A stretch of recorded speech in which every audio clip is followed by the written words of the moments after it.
And for perspective on Secretary Hagel's trip to China, I spoke with P.J. Crowley. He's a former U.S. State Department official and now at George Washington University. I asked him about the significance of this trip.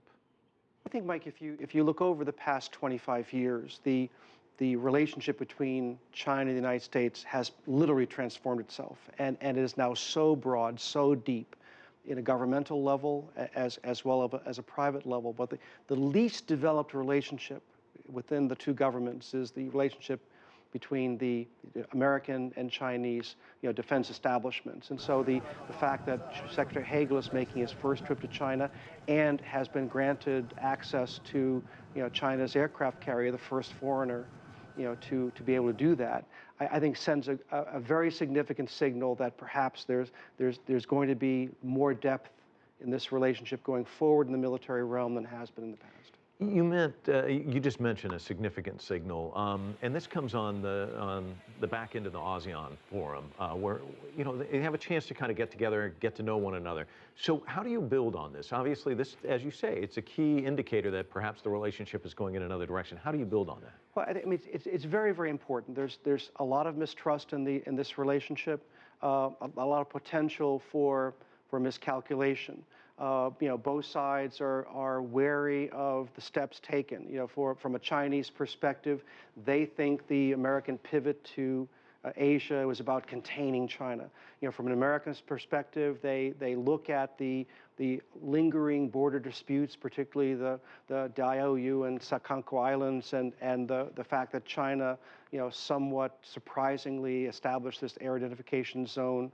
So breaking down some of this mistrust, getting a little bit more transparency, a little bit more understanding of the strategic objectives of both sides can have a very favorable impact on the relationship. You brought up the Diaoyu Islands. It's interesting, Secretary Hagel said you cannot go around the world and redefine boundaries. He mentioned that in Japan, kind of throwing that out at China. But China, I think, would come back and say, hey, wait a minute. The Diaoyu Islands, all of that was carved up after the Second World War. China was one of the biggest victims of the Second World War. The treaty itself was the Allies and Japan, and China wasn't even involved in the conversation, wasn't even invited to them. The U.S. never seems to take that kind of point of view into mind when they make these statements. Do you think? I think the United States recognizes that there are disputes, within the neighborhood. The crucial aspect is that these disputes, be adjudicated peacefully, through international, the international realm, international organizations, as opposed to being, something that becomes a test of wills, among countries in the region. But the U.S., by saying these sorts of things, doesn't it allow Japan to be a little bit more bellicose as well? Well, I mean, the United States is a Pacific power. It has its own significant interests in the region. From a United States standpoint, it doesn't see these as being necessarily zero-sum.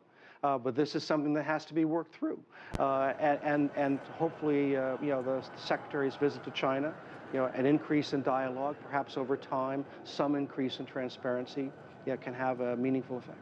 Transparency. One of the things he wants to do is talk to China about being a little bit more transparent about its growth in the military. Can you give me your thoughts on that?